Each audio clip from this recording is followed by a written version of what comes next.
and Barry, the second part of this fine-tuned machine, has got books. So if you need a book, raise your hand.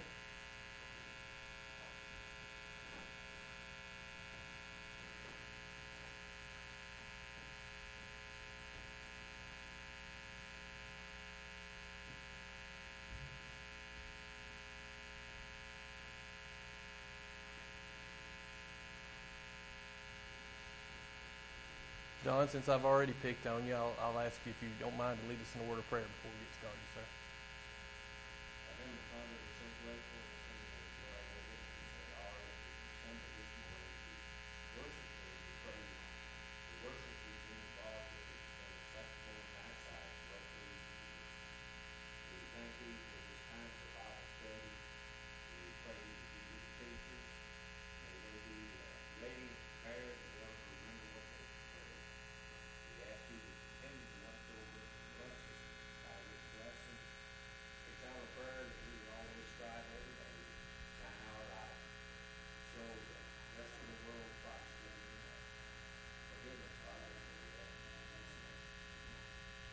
Thank you, Don. And again, good to see everybody here this morning, and appreciate you sticking around for Bible class. We are continuing our study about on the book of James, or really not just James. We're looking at the brothers of Christ, and James is one of those.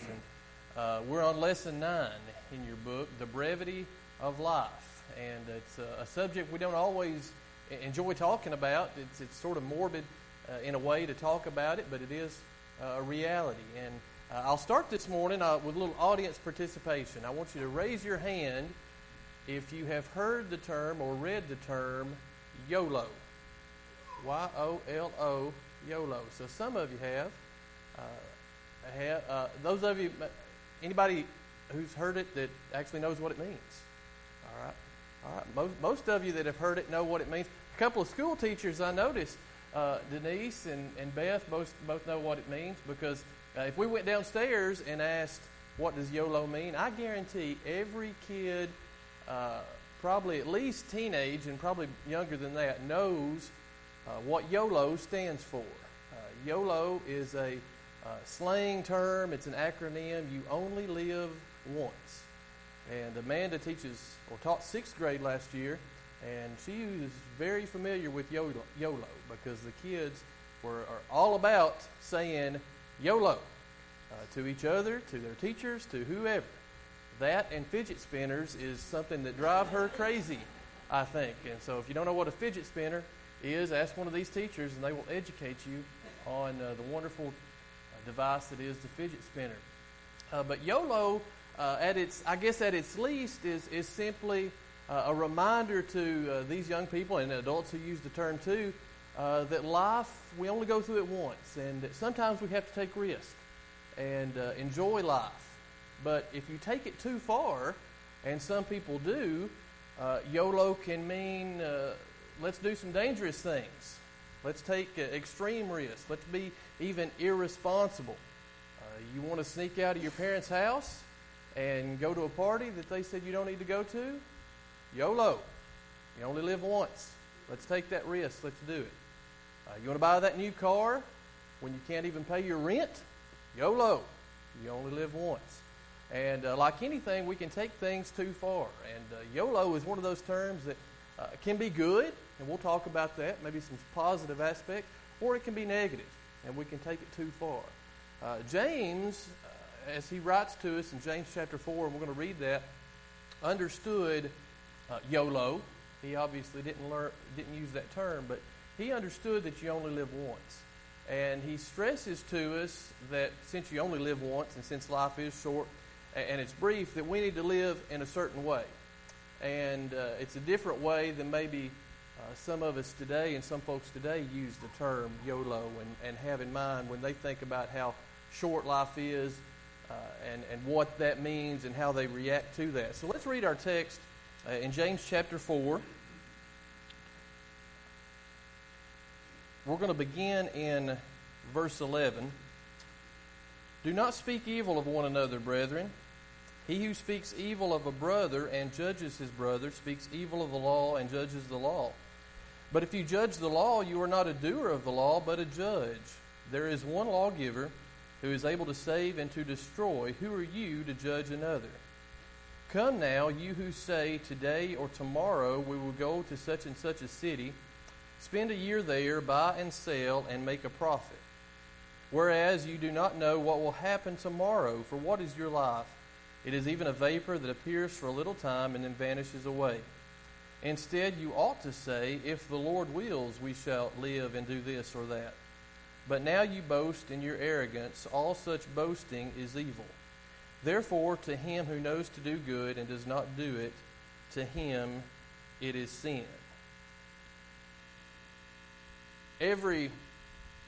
I teach every fourth week, right? Except this week. We switched with Jackie. Appreciate that. But every time I teach, I don't know if the other guys are like this, I think I'm going to work on the next lesson right after I give this lesson. And I do have those good intentions, and I do look at it, and I do kind of think about it, but as far as really getting in and digging and writing it down, I never do it until the week before. I always mean to, but I never do. But if I came to Bible class every week and I didn't know that rotation, Jackie, Johnny, Eric, Chris, if I didn't know that rotation and we just randomly selected somebody to teach class, we just drew names out of a hat and that person's going to teach class this morning, I'd have to be ready every week, wouldn't I? I'd have to always be prepared to teach because, I don't know, maybe I'll get picked to teach any given week. Life is sort of like that. If I knew exactly how long I had, I could put off obeying God, couldn't I? If I knew that I was going to live to be exactly 70 years old and 6 months and 15 days, and that's when I was going to check out of this world, I could put off obedience until the very last moment and then decide to get serious about obeying God. But James reminds us here that we don't know when we're going to die, when life is going to be over, because our life is like a vapor. Moses said, and I think this might be the only psalm that Moses is credited to, Psalm 90. The days of our lives are 70 years, and if by reason of strength they are 80 years, yet their boast is only labor and sorrow, for it is soon cut off, and we fly away. And then you've got James here in verse 14 of James 4 saying, life is a vapor. You know, we've all known people that lived past 80. And we've also known people that didn't make it anywhere close to 80. I can remember very well being 19 years old and going to the funeral home of a 16-year-old boy that I'd seen the week before. And see him one day, and then the next day, you know, you're looking at him in a casket. And that makes an impact on you. You open up the Carthage Courier, and you read the obituary of somebody who is your age or younger than you that had a heart attack or had something happen to them, and you realize that, boy, we're not promised tomorrow. We see events that happen. Think about 9/11. All those people going to work just like they had the day before, just like they did every day. It really, like I say, it's maybe morbid to think about it too much, but we've got to consider it and realize that none of us are promised tomorrow. Because this vapor analogy, I know when the sun rises, right? We can pinpoint that. I know when the sun sets.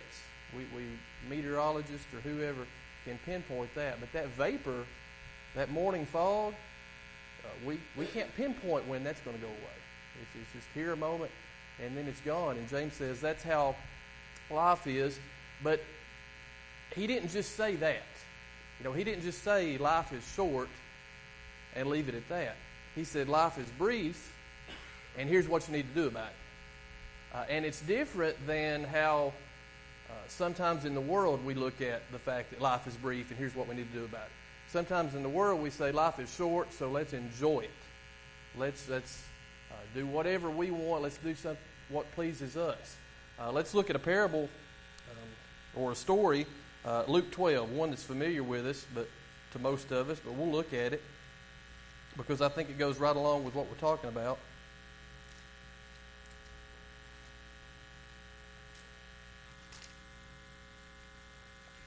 beginning in verse 16. Then he spoke a parable to them, saying, the ground of a certain rich man yielded plentifully. And he thought within himself, saying, what shall I do, since I have no room to store my crops? So he said, I will do this. I will pull down my barns and build greater, and there I will store my crops and my goods. And I will say to my soul, soul, you have many goods laid up for many years. Take your ease, eat, drink, and be merry. But God said to him, fool, this night your soul will be required of you. Then whose will those things be which you have provided? So is he who lays up treasure for himself and is not rich toward God. You can almost picture this rich farmer saying, YOLO. You only live once. So since you only live once, I'm going to enjoy it. And I'm just going to kind of take it easy. I've had a good crop year, and it's all about me. No credit to God for sending the rain. No credit to God for providing all these things. He's got that arrogance that James warns against in James chapter 4. But his version of YOLO, you only live once, is just enjoy life. Take it easy. And he's making all these plans. I'm going to tear down these barns and I'm going to build bigger barns, never knowing that he is hours away from death. Jackie?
Judy, I didn't know where he was going with that, but I'm glad it didn't.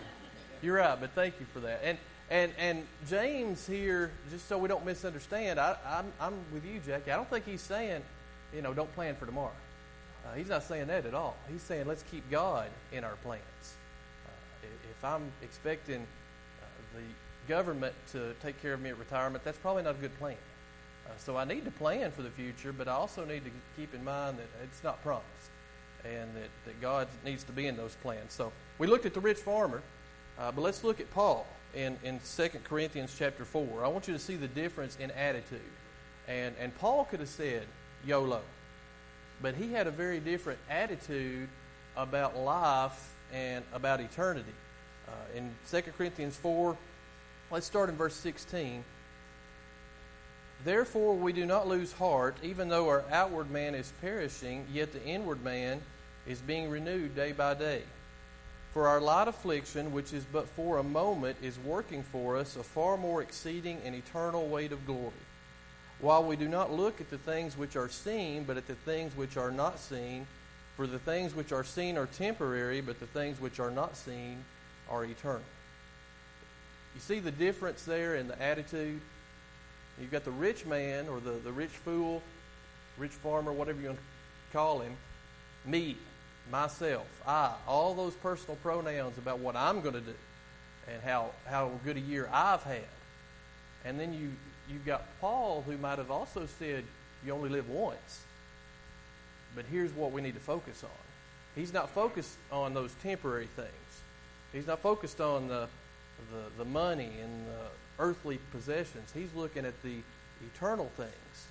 And so as we are all aware that you only live once, but what does that mean to you?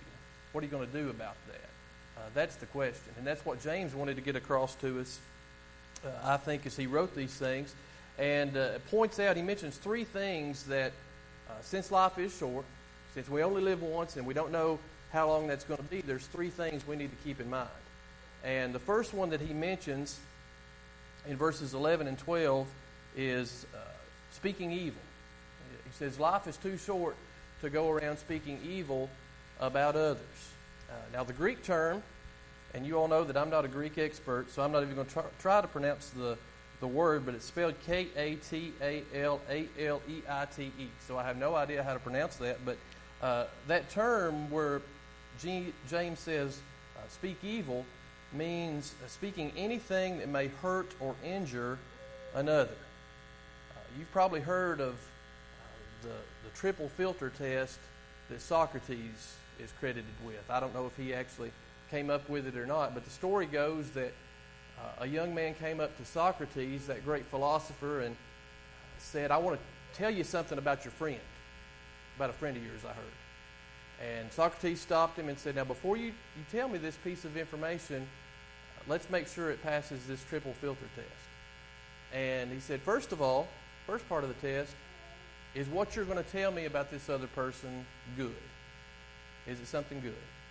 And the man had to admit, no, it's quite the opposite. It's not something good. Well, secondly, is it true? Is it something true? Oh, well, I don't know if it's true. It's just something I heard, and I wanted to pass it along to you, Socrates. So, all right, you know it's not good. You know it's not true. Let's see if it passes the third part. Is it useful? Is it something that's going to be useful to me or useful to other people for you to tell this information? And the man had to admit, no, it's not really something that's going to benefit anybody to tell. So is it true? Is it good? Is it useful? Those three things would make a pretty good test before we pass along a piece of information about anybody, but specifically James is talking about brethren. You look at the language that he uses. Do not speak evil of one another, brethren. He who speaks evil of a brother and judges his brother speaks evil of the law and judges the law. Edward mentioned in a sermon a few weeks ago about Abraham and Lot. Remember that story? Their herdsmen were fighting with each other. They couldn't get along. They were fighting over land. And Abraham said, we don't need to fight because we be brethren. We be brethren. To me, that's a powerful terminology to use, that we be brethren. I was at a meeting this week, and another extension agent who used to be a high school principal made the comment. When he was principal of this school, this high school, he had issues with teachers going out in the community and talking about other teachers. That probably never happened in Smith County, but it happened in this other county. And so he told them, if I went out and talked about my wife in the community and just badmouthed her and ran her down in the community, that would say a lot more about me than it said about her. And he said, in this school, we need to be a family. And if we have problems with each other, we need to work that out. But we don't need to be talking about our family out in the community. Well, that's probably a good point and a good thing to keep in mind. But how much more so are Christians a family? We're family. We're brothers and sisters in Christ. And James said, you go out there and you're speaking evil of your family. And life is too short to do that. If we keep in mind that we're not promised tomorrow, we're probably going to be less likely to speak evil and speak things that are unkind, that we don't even know if they're true or not, about our brethren. Secondly, any comments on that or before I move on? So he says, in the first place, life is too short, too brief to speak evil. Secondly, he says it's too brief to plan without God. In verses 13 through 15, you've got these business people that are making big plans for the future, kind of like, again, that rich farmer who is making plans for the future and really not including God in those plans. And as Jackie mentioned, we plan a lot for the future. We can spend a lot of time planning for our retirement or planning where we're going to live in the future or what we're going to do in our career. And that's not necessarily a bad thing. It's not a bad thing at all as long as we keep God in those plans. It's good to plan, well, where do I want to be in 5 years or 10 years or whatever, but we need to make sure that God is part of those plans. And what these people evidently were guilty of, or at least what James considers that they're guilty of, is just having this attitude of, it's all about me. It's a selfish attitude. It's one that doesn't even consider God in those plans. They're making plans about things that are uncertain. This life is uncertain while eternity is certain. I don't know how long I have here, but I know how long I have in eternity. It's eternal. It's on and on and on. And yet, where do most people spend the most of their time planning for? Most of us in the world, I think, spend more time planning what I'm going to do on vacation more than they plan where am I going to spend eternity. The author of the book uses the term practical atheism. Practical atheism. And I looked that up. The definition, a claim to believe in God, but one who makes plans and lives as if there is no God. Yeah, I'm a Christian, or I believe in God, but that's not how they live. That's not what their life looks like. It looks like they don't believe in God because of the way they live their life. So, the second point, James mentions, too brief to plan without God. The third point, too brief to be arrogant. And that kind of goes along with the second, goes along with Jackie's lesson last week. James, throughout the book, stresses humility, stresses the need to avoid arrogance. And as we consider, we're like that ant that Jackie alluded to, we're just a blip on the radar. And if we realize that, then it's going to be a lot harder for us to be arrogant. A quote that I found that I'll leave you with that I thought was really good. Someone said, "You can't control the length of your life, but you can control its depth." And I thought that was a pretty good quote. You can't control the length of your life, but you can control its depth. And if you define YOLO as you only live once, but I'm going to live it for Christ, I'm going to live it for others, that's not a bad way to do, and that's going to be a life with a lot of depth. And I think that's the point that James is trying to get across to us in this passage. Any comments as we close?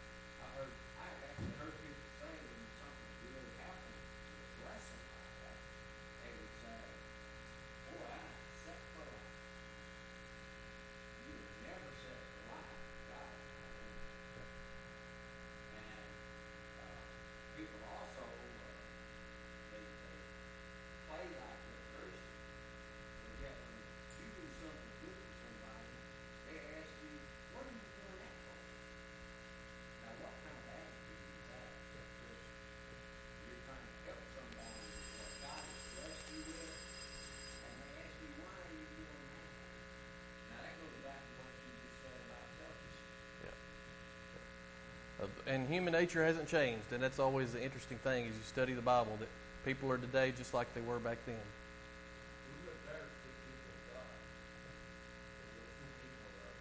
You're right. It is. Exactly.